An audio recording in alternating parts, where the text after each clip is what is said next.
Ladies and gentlemen, the Granite Furniture Company with stores in Sugar House, Murray, and Provo presents... The Hall of Fantasy.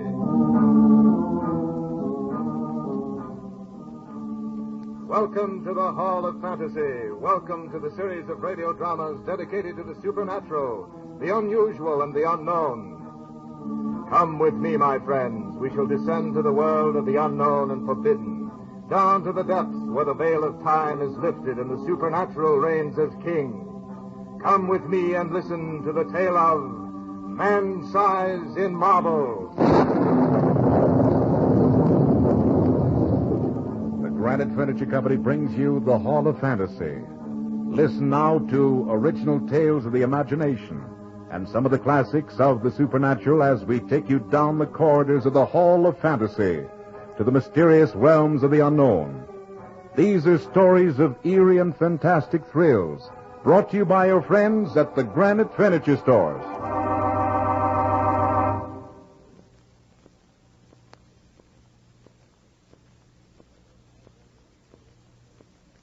And now for tonight's story, a radio adaptation by Bob Olson of E. Nesbitt's story, Man-Size in Marble.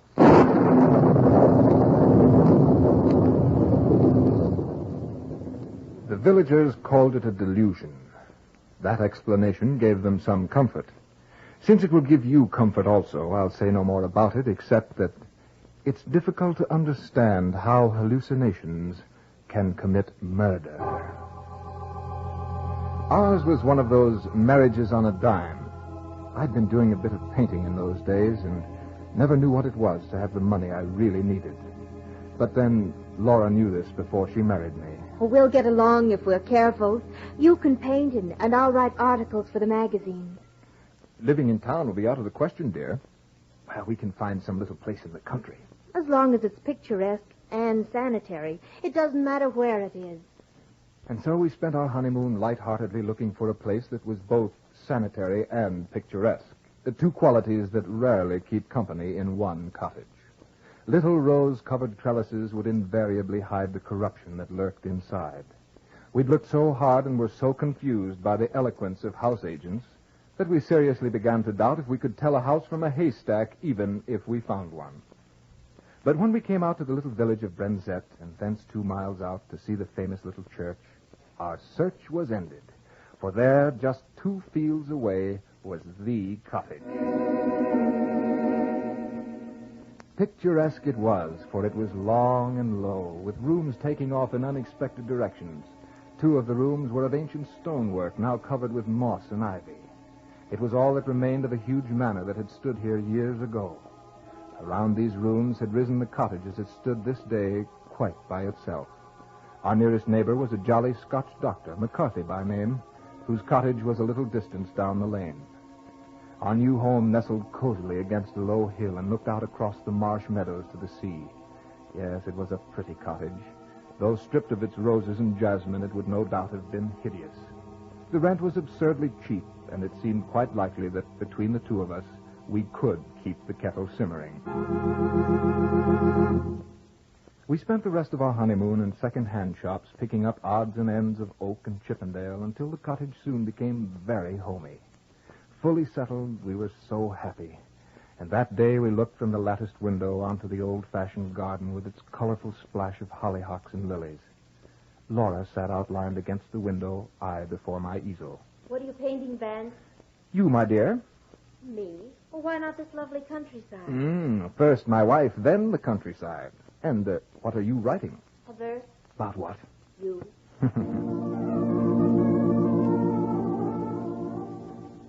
It was a gay life, the sort that only the quite humble or the very rich could enjoy. Our fortune was added to when we found Mrs. Dorman, a tall peasant woman with a good face and figure to keep house for us. Laura was delighted with her, for Mrs. Dorman was full of stories of the past, stories of the smugglers and highwaymen who dominated this part of England, cutting purses and throats with equal zest. Better still were her stories about the things that walked and the sights that one met of a starry night. They gave Laura a good deal of material for her articles. Old wives' tales, I called them. 3 months passed quickly. We hadn't had a single quarrel. That's why it startled me when on the return from a visit to Dr. McCarthy, Laura, who had always been so happy, rushed to my arms and buried her dark little head on my shoulder and wept. Laura, what is it? It's Mrs. Dorman. Well, what about Mrs. Dorman? She's leaving us. Leaving us? Well, what on earth for? She says that she must leave before the end of the month. She says that her niece is ill, but I don't believe her because, well, her niece has always been ill. She acted so queerly.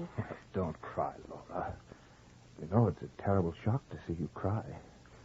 I might cry a bit myself just watching you, and you'd never respect me again. Oh, but it's serious. Those people in the village are so sheepy, and, well, if Mrs. Dorman leaves us without any explanation, no one will come and take her place. I just know it. Well, then we'll share the housework. But we'll have no time to earn what we need, and, we've been doing so nicely now. We'll have to work all day and rest only when the kettle's boiling. Oh, you exaggerate, Laura. We'll have less time, but there'll still be time. However, when Mrs. Dorman comes back, I'll have a talk with her. We'll come to some sort of terms. Tell you what, let's take a walk up to the old church. The church was large and lonely, and we enjoyed the stroll in the moonlight. The path that went through a wood and along the crest of a little hill was called the Bier Path, for the dead had been carried along this path to be buried. The churchyard was enclosed by a low wall and ceilinged by several large elms whose branches stretched out as if in benediction over the dead. We entered the old church from a long, low porch and through a heavy oak door studded with iron. Inside, the arches rose up into the darkness. We strolled up to the chancel where the fine colored glass windows let in faint hues of filtered moonlight. It gave everything a substance of shadow, even the gray marble figures of the two knights who lay there in full plate armor with hands upheld in everlasting prayer. You know, it's a funny thing. If there is any light in this church at all, it seems to shine on these figures. Who are they? No one knows. The peasants say they were marauders, bandits, that they were the scourge of their day. Does it give you kind of a strange feeling to know they used to live where we live now? I hadn't thought much about it. Has Mrs. Dorman told you the story? She doesn't know about it. She said the house was struck by a bolt of lightning. I heard it was the vengeance of heaven against their foul deeds. Funny how a pair like that would be given such an honored place in this little church. Well, the gold was good, no matter where it came from. Their heirs probably bought the honor. Those marble statues certainly aren't flattering. Yeah. From the looks on the faces, even in marble, I doubt their conversion to Christianity. The church looked very weird as the shadows cast eerie forms about. We looked again at the sleeping warriors, and a feeling of awe came over us. Outside, we sat on the ancient stone seats, gazing out across the moon-misted meadows. A sense of quiet and peacefulness came over us. At such times, troubles don't exist. Well, feel better than you did, dear? Yes, Vance. Oh, let's never leave this place. It's lovely. Ah, yes. Wasn't it silly to get all worked up over Mrs. Dorman? It's still a terrible nuisance. Granted, but if scrubbing and blacking boots is the worst of our lot, we'll manage quite well even without Mrs. Dorman. Of course we will. Nevertheless, when we get back to the house, I'll have a talk to her. She should be there by now. I hope you can convince her.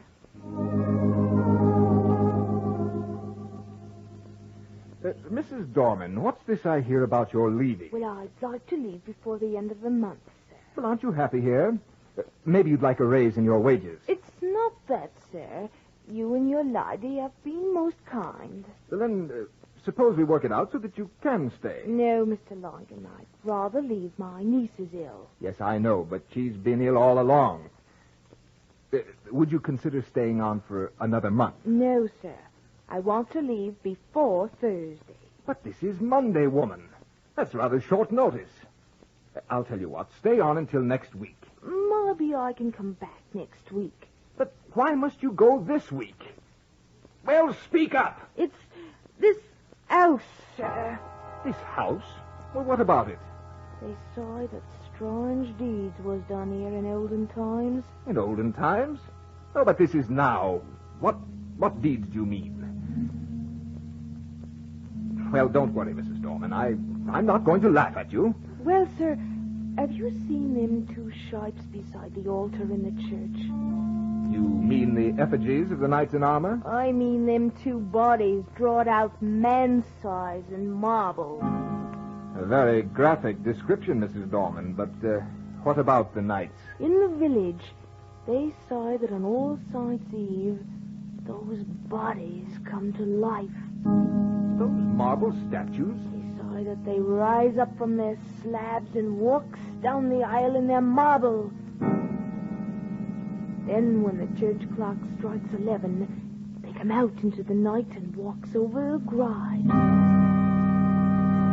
But how do you suppose When the night has been wet, there was the marks of their feet along the beer path. Well, where do they go? Back to their home. Their home?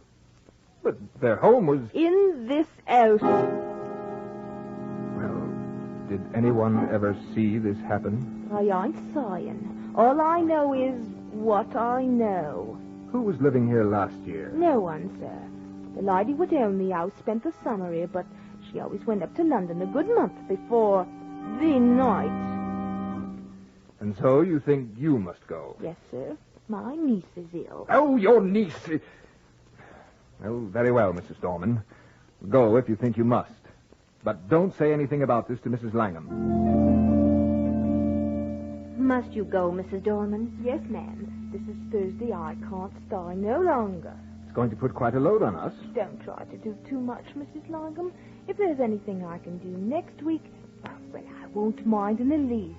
Thank you. Oh, but we'll try to manage. And whatever you do, lock the door early tomorrow night and mark the sign of the cross over it. What do you mean? That's Mrs. Dorman's little Halloween joke, dear. It's no joke. And if you ask me... Goodbye, Mrs. Dorman. Goodbye. And don't forget what I said. What did she mean, Vance? Nothing, dear. Mrs. Dorman is just a superstitious old biddy, that's all. I would have looked forward to Friday a much happier man if I could have believed what I had just told Laura. But Friday came, the day before All Saints' Eve, the day this story ends. In fact, the day that gave this story its horrible substance.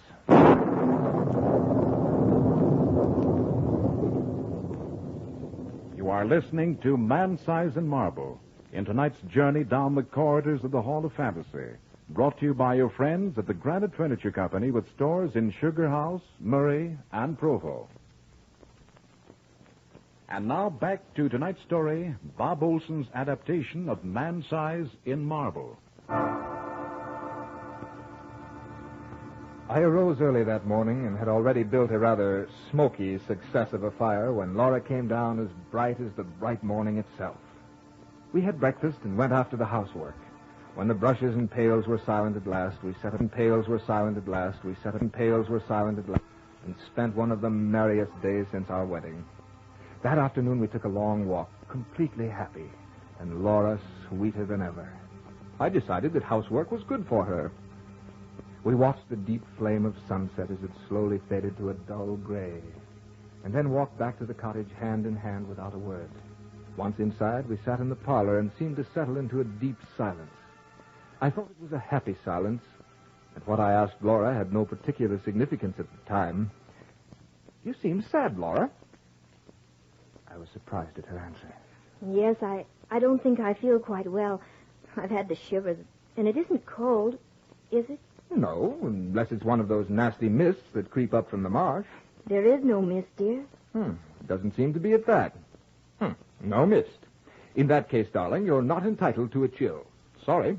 Vance, Mm-hmm. do you ever have a presentiment of evil? Don't believe in them. I do. When my father died, he was away in North Scotland. But the night he died, I knew it. Oh, forgive me, Vance.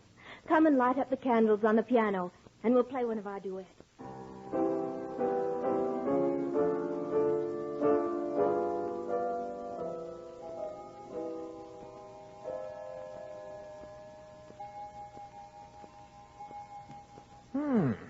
10 o'clock already.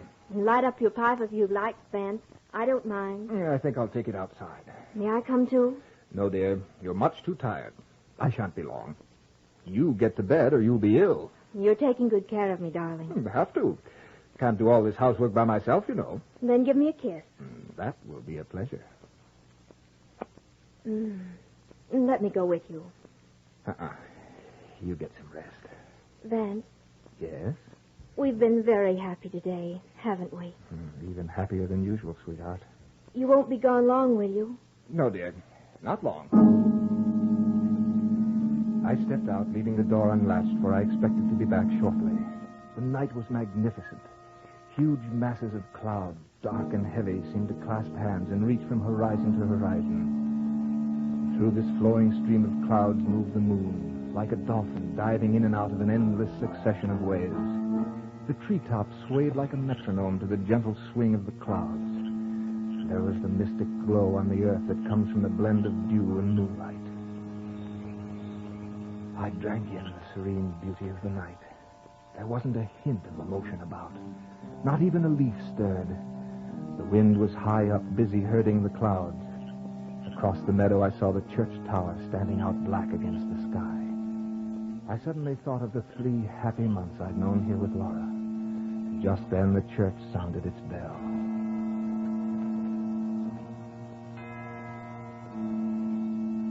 Hey, 11 o'clock. I should be getting back to the house. But first, I think I'll visit the church. I felt so happy and so very thankful. I wanted to take my gratitude to the old chapel that had heard the sorrows and the joys of its people for so many countless years. On my way, I passed our cottage and looked in the window where I saw Laura's dark little head silhouetted against the pale blue wall. She was very still. I decided not to disturb her. I turned down Beer Path. It was such a peaceful night that at first I was conscious of nothing. And then, suddenly, I became aware of a rustling sound that broke the stillness ever so gently. I stopped to listen. The sound stopped, too. I took another step and listened. The step seemed to echo my own. Well, if that's a poacher, he's a fool not to step more lightly. I left the Beer Path and took to the woods. The footsteps seemed to echo along the path I had just left. It was strange. Yes, it was strange. But then, all night sounds are strange. I passed through the corpse gate and walked among the graves to the low porch of the church. The door was open. Did I leave that open? I'd hate to have the damp get in and ruin those fine old fabrics. I went in and was halfway up the aisle when suddenly I remembered. That bell struck 11 o'clock. This is the very day, the very hour when the shapes drawn out man's size in marble begin to walk. Once I did remember, it came on me with a shiver. And I was ashamed. And so to make up for it, I walked boldly to the altar. I did that because I wanted to tell Mrs. Dorman how peacefully the shapes had slept through the ghastly hour. And so with my hands nonchalantly shoved into my pockets, I passed up the aisle. In the dim gray light, the other end of the church looked it looked larger than usual. The arches above the 2 tombs seemed to have grown too. At that moment, the moon came out from behind a cloud, and in the ghostly beams of light, I saw the reason. They're gone! I steadied myself. It's some fool's practical joke. They can't be gone. I'm not in the right place. It's too dark to see here clearly. Yes, that's it. I took a newspaper from my pocket and lit it with a match. It flared up brightly. The confirmation was sickening. The bodies, drawn out man size in marble, had actually disappeared from the church. Suddenly I was gripped with an indefinable horror. It was an overwhelming certainty of finished calamity. I threw down the torch and dashed down the aisle, out the front door and into the night. They're gone! They're gone! Help me, someone! The bodies, they're gone! Settle down, man. Let go of me, you fool. The marble figures have gone from the church. They've disappeared, I tell you. Hey, they know. You've been smoking too much. Smoking and listening to old wives' tales. But, Doctor, I've seen the bare slabs with my own eyes. They're gone, I tell you. We'll come back with me. I'm going up to the Palmers now. His loss is sick. We'll have a look into the bare slabs. Well, you can go if you like. I'm going home to Laura. Rubbish. I'll not permit it. You can't go around all your life as saying you saw a slab of marble in vitality. You can't do it, man. I'm not going back there. Then you want that you should be a coward? Coward? No, but... Aye, coward. I nay can help you if you didn't go down with me. Oh, all right. Come on. No, here we are at the church. Come in with me. I'm coming. Oh, what have you got your ears closed for? Here, I'll strike a match. No, look there. What have you had to drink, man? I opened my eyes, and what I saw made me absolutely mad. A huge black screen dropped across my reason, for there on the cold gray slabs were the two grotesque shapes in their marble. Dr. McCarthy, I simply don't know what to say. It must have been the light, or maybe I have been working too hard. Yes, you know, I was sure they were gone. Aye, I'm quite aware of that. You'll have to do something about that brain of yours. But wait. Look at this hand. What's wrong with it, Doctor? It's been broken. There's a finger missing. Finger? But the last time I saw it, it was perfect. Someone may have tried to remove it. That can't be right. My impression was that they were gone. Completely disappeared. That was too much tobacco and painting. Perhaps. Well, come along, Dr. McCarthy. My wife will be getting anxious. I told her I wouldn't be gone long. Well, I should be going off to the Palmers. I'd appreciate it if you'd come on to the cottage with me and drink to my better senses. Or confusion to all ghosts or something. Well, it's pretty late, no. I had to see a lot of people tonight. I could go to the Palmers tomorrow. All right, I'll come with you. I believe I needed the sensible old doctor more than the Palmer girl did. You've had an illusion, man. Nothing more than an illusion. Yes, I fancy you're right about that, Doctor. But it was a most amazing one. Dr. McCarthy then went into a dissertation on ghosts and apparitions as we walked on up to the cottage. When we reached the garden path, I was a little puzzled by the bright light that was streaming out the front door. Soon I saw that it was wide open. Had Laura gone for a walk? Well, come on in, Doctor. We'll find Laura and then pour ourselves a drop of whiskey. Good. The house was ablaze with candles. Laura had not only lit the wax ones, but there must have been a dozen other sputtering, glaring tallow dips stuck all over the room in odd little places. Laura, we have company. Oh, Laura! I wonder if she went out for a walk. Laura! Vance! Yes? Look! Where?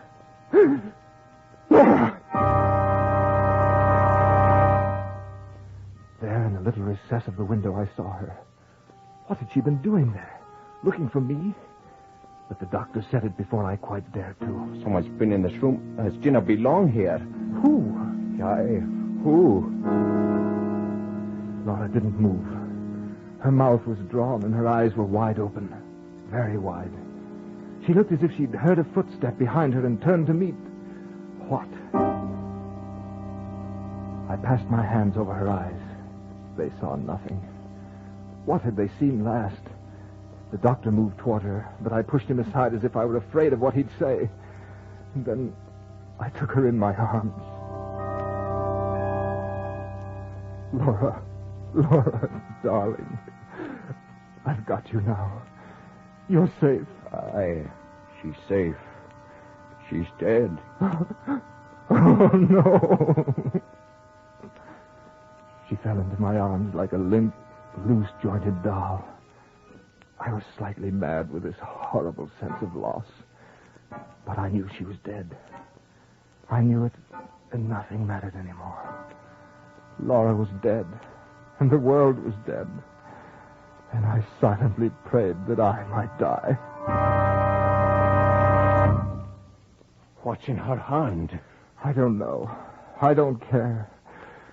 Laura's dead. But the doctor pried open her fingers, and soon something fell out of that grim clutch and dropped to the floor. We looked at it, and then at each other. For what we saw was no hallucination.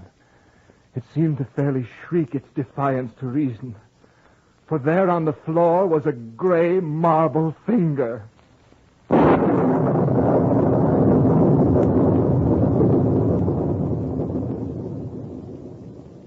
so runs the tale of Man-Sized in Marble.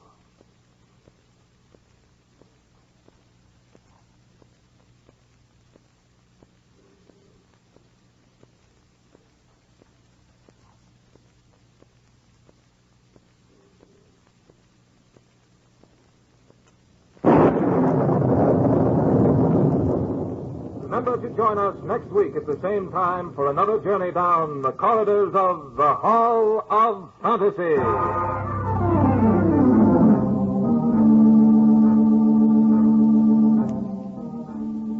Tonight's story was adapted from the story by E. Nesbitt entitled Man-Sized in Marble.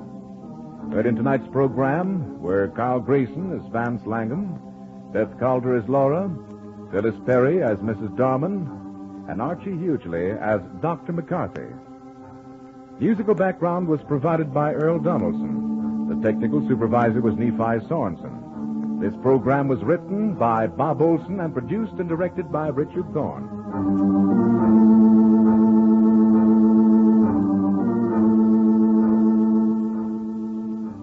Remember, be with us again next Sunday night on call at 8:30 p.m., when the Granite Furniture Stores in Sugar House, Murray, and Provo will take you on another journey down the corridors of the Hall of Fantasy.